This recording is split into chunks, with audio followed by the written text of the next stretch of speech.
Continuing on with Gamesmaster magazine from August of 1999. It's official, folks. It's 25 years old. We're on the special section for Star Wars, funny enough, Episode 1. And the bit that we've got is the behind the scenes of Star Wars Episode 1. Do you remember that? You know, where there was a double lightsabered Sith Lord. Lucas says the reason he began thinking about making another Star Wars film when seeing his mate Steven Spielberg's Jurassic Park.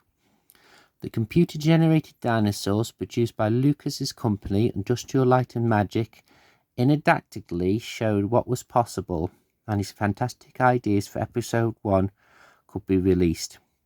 But before a single frame could be shot or CG character created, Lucas needed to plan it all out. Lucas spent 3 years wording on Episode 1. The first thing he did in 1996 was dust off his old Mace Windu script. He drafted in Doug Cheng, an artist at Industrial Light and Magic, to draw his ideas. Chang created countless alien, droid spacecraft and the city designs for Lucas, who picked his favourites. After 2 years, George had a script, the designers for every craft and costume, and the technology to make the movie. To make Episode 1, George Lucas returned to London's Levender's studio, an abandoned aerodrome recently converted into a film studio. Amazingly, the entire movie was filmed in just 65 days, and a new team of actors were drafted in. Liam Neeson as Qui-Gon Jinn, the Jedi Master, and Ewan McGregor as his apprentice Obi-Wan Kenobi. Young Jet Lloyd became Anakin Skywalker and Natalie Portman Queen Amidala. Only Anthony Daniels and Kenny Baker as the droids C-3PO and R2-D2, and Ian McDermott as Emperor Palpatine returned to their roles from the original series. The new actors worked in front of countless blue screens and blank sets, using all their skill to maximize. Imagine what was the finished film would look like. All the rest would be created after filming. The blue screens allowed ILM to place CG computer-generated backgrounds and effects in among the live action. Wherever there was a blue, something else could be drawn. Thus, the landing rack set at Levender's became the entrance to Queen Amidala's spacecraft. A curved section of a wall became the vast power generator complex, and the cockpit of Anakin's pod racer joined a huge race, flying over the Tatooine sands at over 600 mph. After the shoot, George retired to Skywalker Branch and splitting the film-based ammunition, as he called it, with the stunning CG produced by LIM, with more CG sequences than any other film that preceded took another 2 years. The most difficult job was for the team for the creation of Jar Jar Binks, who would be entirely computer-generated. Actor Ahmed Beast dressed as a Gungan, an aquatic race in the movie, but his acting was only there to show the computer animators where to put the limbs of the proper CG character. Similarly, C-3PO was a problem, as in Episode 1 he is skinless, a mere framework of wires and joints. This meant Anthony Daniels, for everyone else, couldn't fit into the C-3PO suit as they had done in previous movie, so a puppeteer was used. It took months of painstaking work to then digitally erase the puppeteer from every frame of C-3PO shots. With live action and much of the CG in place, George could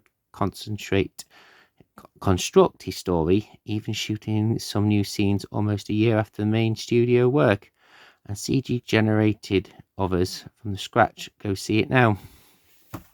Go see it now.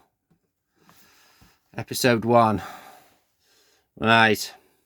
Star Wars, the complete game rundown. From Super Star Wars to Episode 1.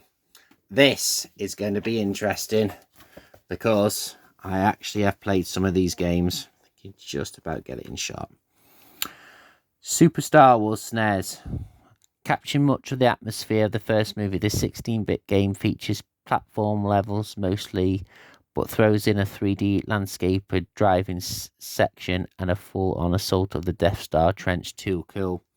I remember Star Wars, it was a bloody hard game. Super Empire Strikes Back SNES.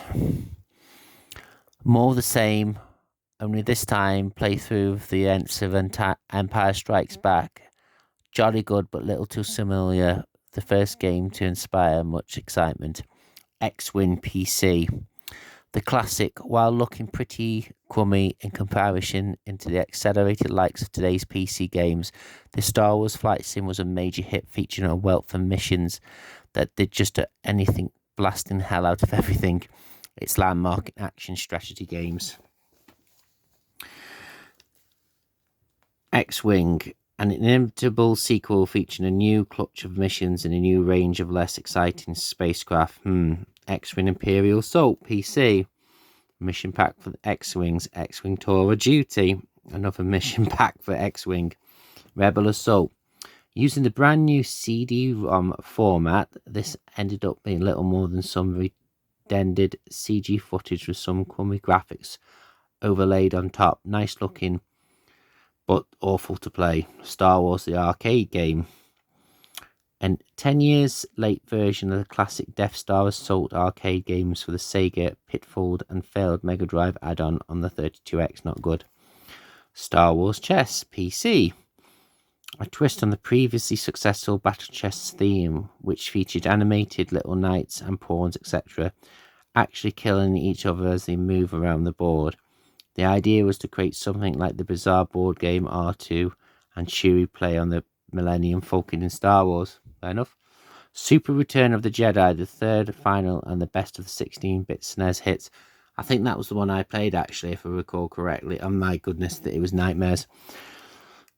Very difficult platforming as a child. The TIE Fighter, the proper sequel to X-Wing, this heavily presented the other side of the Star Wars coin. Rather than the flight of wimpy rebels, you play the pilot's empire, finest instruments of destruction. I can't read it from there. You have to just take my word for it. Even Darth Vader's Super TIE Fighter was here for the selection and range of the rebel crushing missions. Once again, it looks a little bit dated, but it's still top stuff. Rebel Assault 2. With improved graphics and a little more interaction, this wasn't as bad as the time, but it's total bahutu banter during these days. Dark Forces. I think Dark Forces has actually been re-released. It's Star Wars Doom. If your job is to smuggle Death Star plans into the hands of the rebels, a great game. Dark Forces PlayStation. A very poor, very chunky conversion of the top PC game, disappointing Rebel Assault 2 PlayStation. 1996 is a better conversion than Dark Forces. But this time, it's the game that's arse, leaving not stood the best test of time. Even in 1997, pre-rendered video streaming was a thing in the past. Shame. Masters of Terras Cassie, now in canon actually, during the Solo film. The long-awaited Star Wars fighting game, while it's doubtless packed with familiar faces, enable you to pitch Darth against Luke, for example. It's no Tekken, but the chances to pit Yoda against R2-D2 was disappointingly abstract. Dark Forces 2 Jedi Knight PC. Graphically accelerated third-person viewed action game. A cracking effort, but plenty much stuff all other than Star Wars games to date. Shadows of the Empire N64. One of the N64 launch games, and despite a brilliant opening level featuring a 3D assault on ATTD walkers on half, it's actually pretty ropey.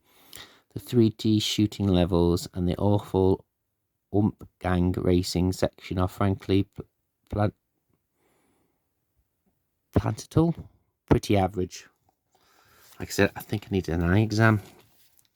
X-Wing versus TIE Fighter PC. Result, a combination of X-Wing and the TIE Fighter pack, plus all the new graphics engine, loads of missions, and countless gameplay extras open up through the ability to play either side of the Force. Star Wars Supremacy 1977, an attempt a new sort of game for the Star Wars universe. This half-hearted Civ-style strategy game let down the side for something rotten. Let's pretend it doesn't exist. Quick, let's keep reading. Yoda Stories, a simple little desktop puzzle game, not by any means shattering. Shadows of the Empire, unemployed version of the N64, unimproved. Jedi Knight, Mysteries of the Sith, an add-on for the Jedi Knights featuring a new set of missions and a new female character, Miles Judd, the first time in a Master series of Kashyyyk, Masters of Kashyyyk, brilliant. X-Wing Collection series, a budget pre-released and all old X-Wing games plus the mission packs, fair enough. Rogue Squadron, arcade style Star Wars flight sim and shoot 'em up great on the N64, but not deep enough for the PC compared crowd after TIE Fighter. Star Wars Episode 1 Racer, PC and PlayStation, reviewed last month N64 and this month PC on page 84. Star Wars Episode 1 The Phantom Menace, reviewed and previewed page 38 and 78. The Gunning Frontier, reviewed page 87. Force Commander, at last a proper real-time Command & Conquer styled action game, coming soon. Jedi Knights, Obi-Wan Kenobi. Due this autumn, this new Jedi features Episode 1 Age Obi-Wan to numerous 3D hacking and slashing 3D exploits. Should be a corker. I won't do that section, I'll just concentrate on this bit. Lucas on the set of Episode 1, set on London's Layside Studios converted aerodrome. There you go.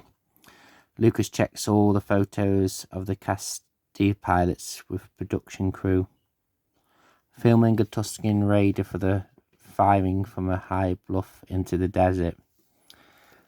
Making R2-D2 seeks the solace of an umbrella beneath the baking Tunisian sun. And there you go, folks. I think, is it one more page? Yeah. One last page for the Star Wars special. And then that's it. It's done. Forever and ever and ever. I was a fan of the original trilogy.